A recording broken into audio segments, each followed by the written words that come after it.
The sea is the cradle of all forms of life.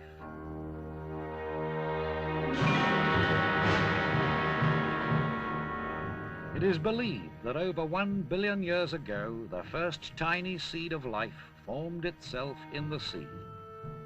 Countless ages elapsed before this minute seed evolved into innumerable forms of life, and these steadily propagated until they filled the oceans.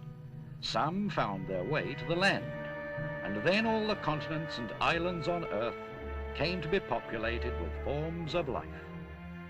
In this film, we explore the world of microorganisms of the sea with the aid of the microscope.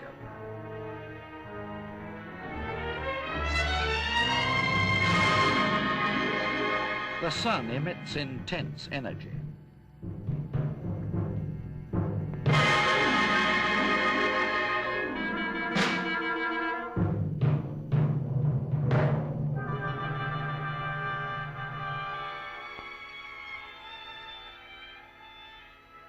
Its light penetrates the sea, and microorganisms within it are sustained by its energy.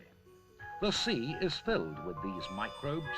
A drop of seawater swarms with the life.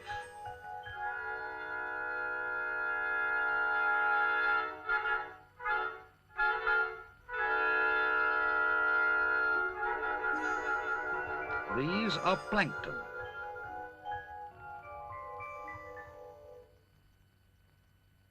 These are phytoplankton or plant plankton. They vary in size and shape. The smallest is about 1/100th of a millimeter. Countless numbers of these are drifting in the sea down to some 20 to 30 meters from the surface.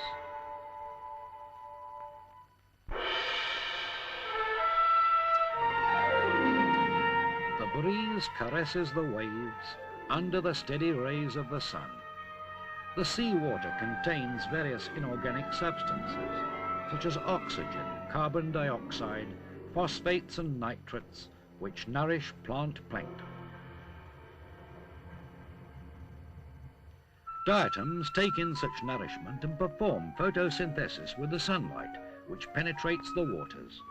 The chlorophyll granules are vigorously at work, performing this delicate task.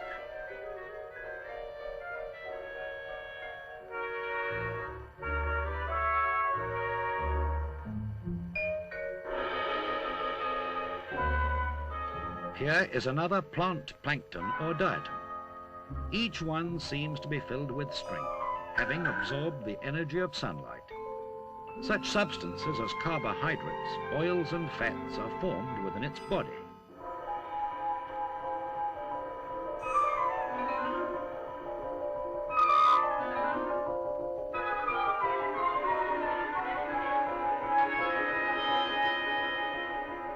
And at night, the diatoms, bursting with energy, begin to divide. They split and split again, and keep on proliferating limitlessly to fill the oceans. The unlimited propagation of plant plankton means an inexhaustible supply of food for marine animal life.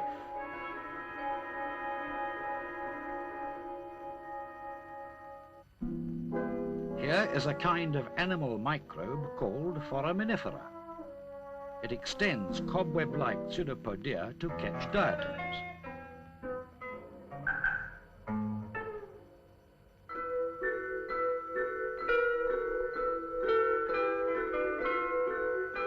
It sucks the body fluids and digests the nutrients to store the energy of life.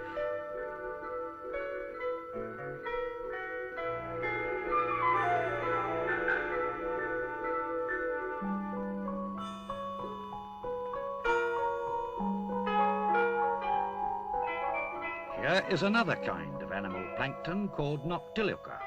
It also feeds on diatoms. In this way, plant plankton, filled with the energy of the sun, become sources of energy for animal plankton.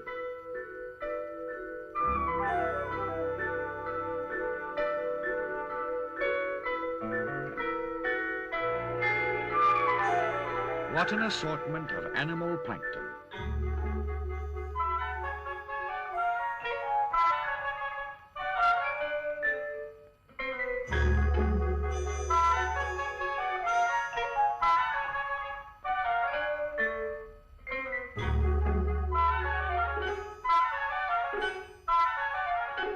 Among them we find baby crabs.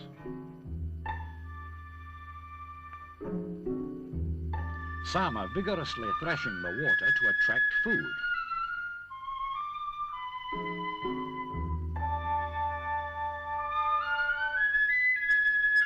Why, this fellow looks like a rocket. All lead an active life in shapes and forms best fitted to their environments.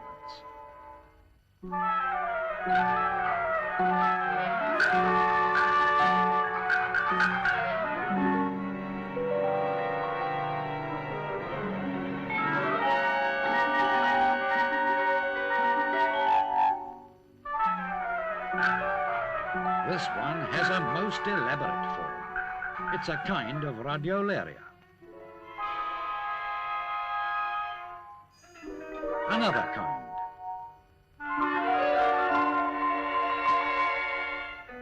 It gathers diatoms by extending its pseudopodia radially.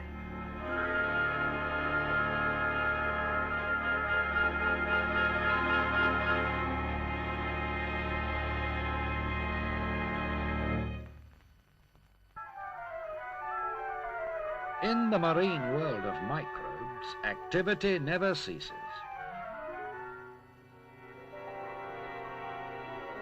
This creature swims by stirring its flagella.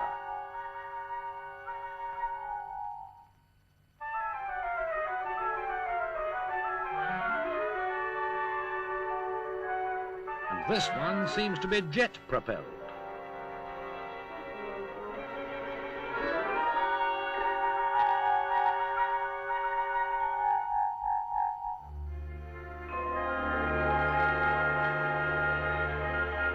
Here comes a baby shrimp, rolling its compound eyes.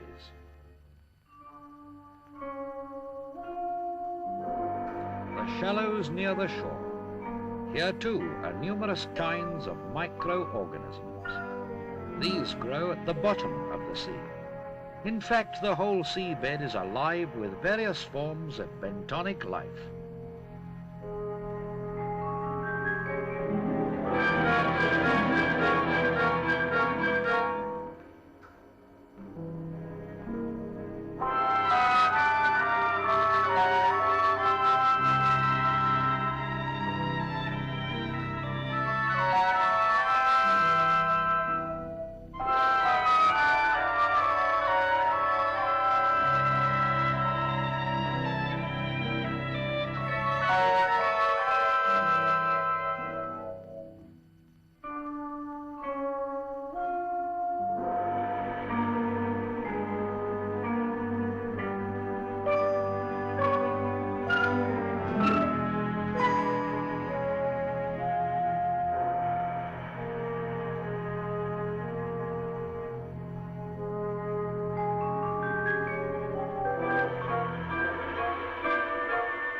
A colony of moss animals known as Bugula neritina. Like reef coral, a vast number of these, each about 1 millimeter in size, form a colony. They stretch out their tentacles to catch plant plankton and other drifting microbes.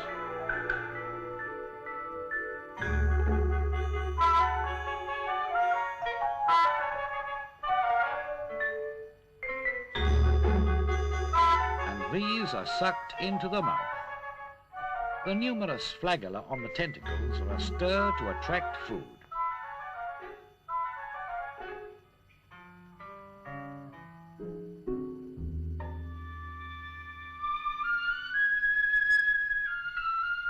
The moss animals are vigorously digesting the diatoms and absorbing their nutrients, and stock up energy to propagate their offspring.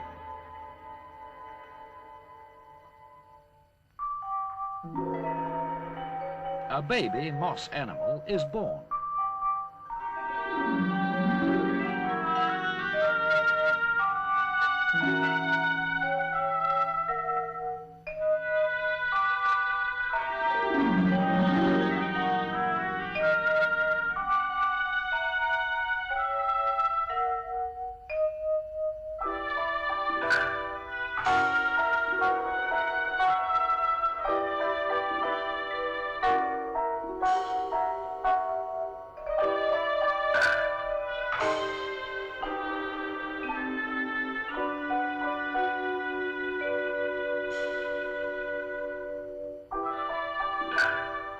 Numerous kinds of life are born in countless numbers.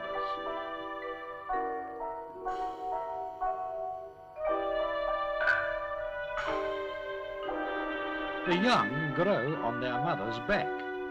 We can already recognize their eyes. Eggs are awaiting to be hatched.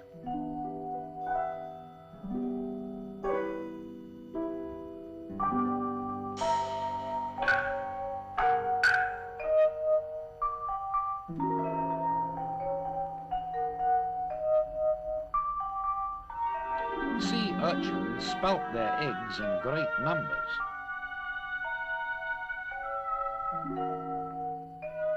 In this way, the sea is constantly propagating all forms of life, and birth takes place in steady surges.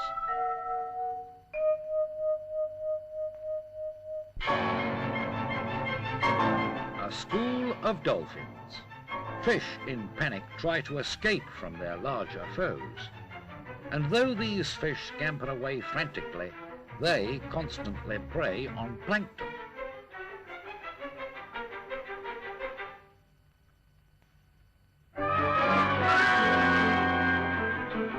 But in whatever amounts plankton may be eaten by their enemies, these microorganisms keep on increasing under the genial sunshine which penetrates the sea.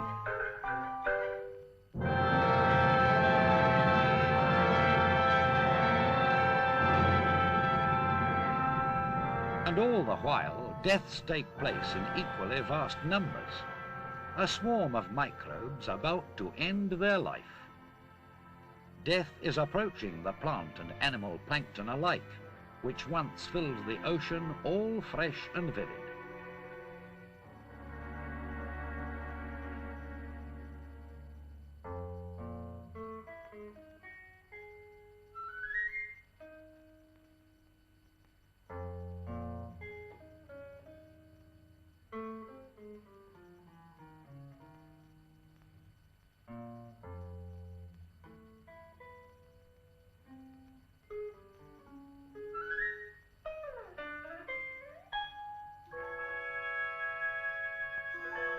Sooner or later, they will leave the domain of sunlight and the sparkling world of life and fall into the sunless depths of the ocean.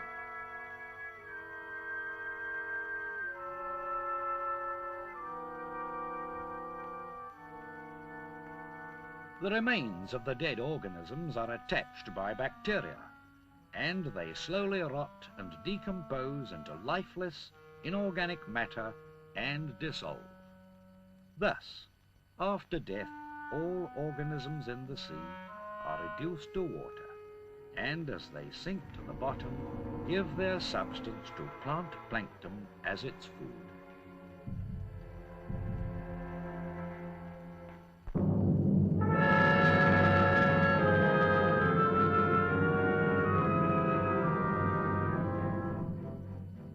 The snow falls in the sea, the marine snow. Various kinds of plant and animal plankton, which once lived fresh with the energy given by the sun, sink in a steady fall of marine snow. Since the beginning of life, the seas and oceans have seen this demise of organisms in marine snow.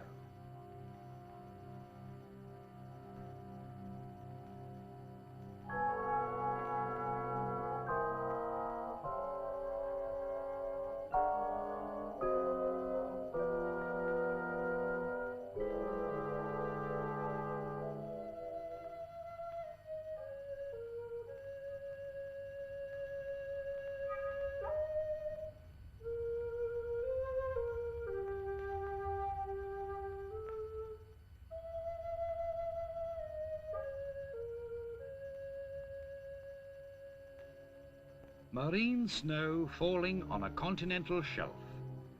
It mixes with the mud on the bed of the sea and piles high in layers.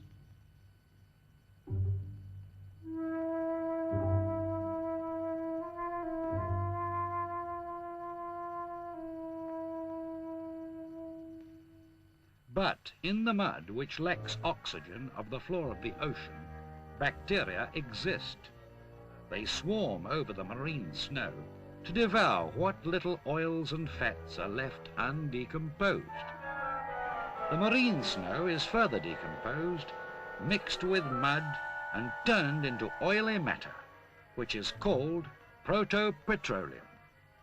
This, it is considered, is the origin of crude oil.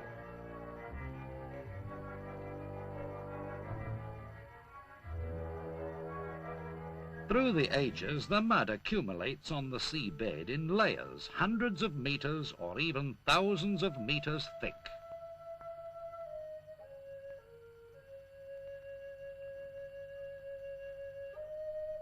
Silently, the marine snow continues to fall.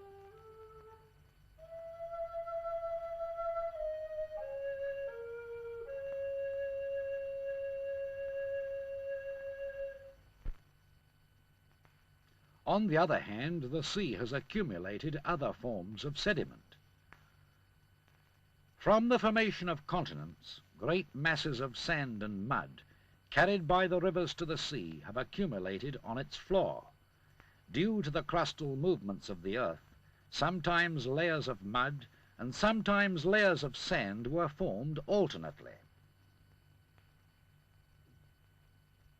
A layer of mud.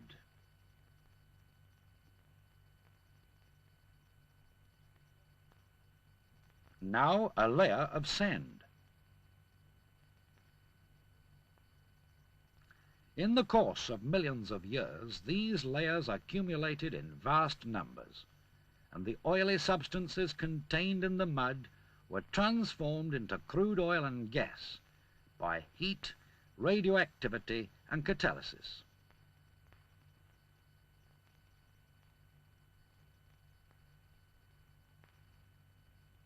Meanwhile, movements of the Earth's crust caused these layers to fold, and some of them rose above the sea and became dry land.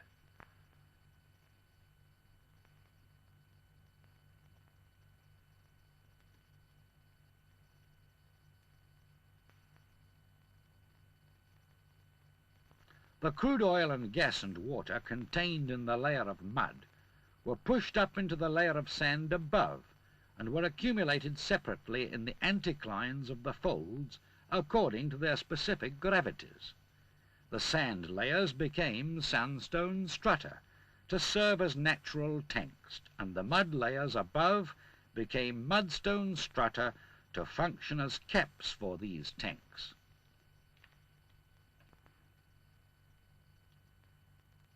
In this way, crude oil has been accumulated underground in various parts of the world.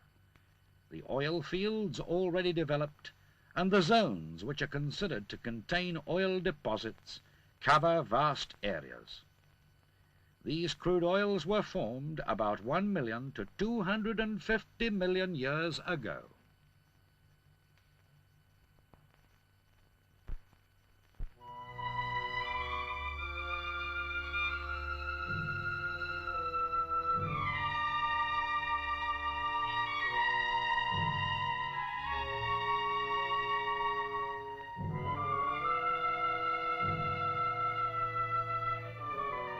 under the eternal night of stars,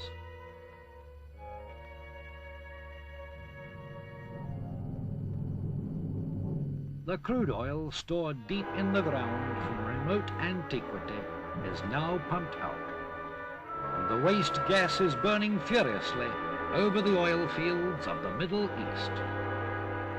As the gas burns, carbon dioxide is liberated and then dissolves in the sea, and this feeds plant plankton, which perform photosynthesis, a grand cycle of the sun's vast energy.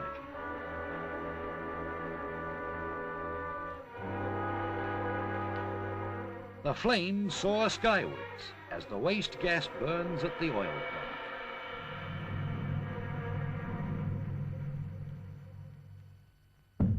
Pipelines across the desert.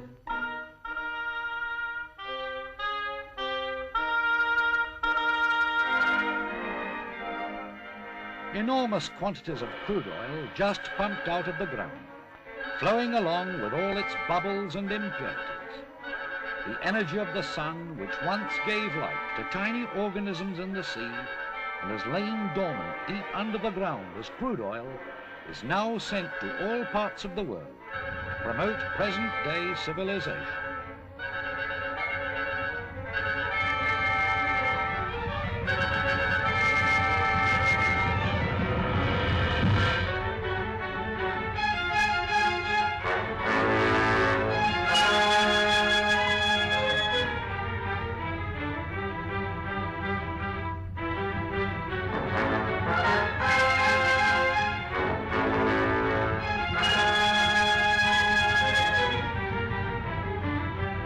Tankers from various countries gather here to load crude oil.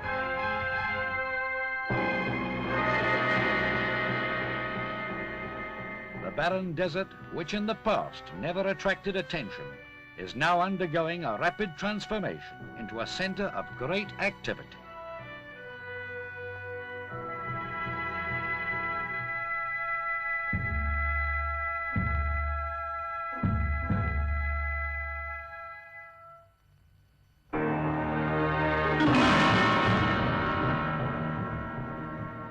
The sun and the flames of the waste gas.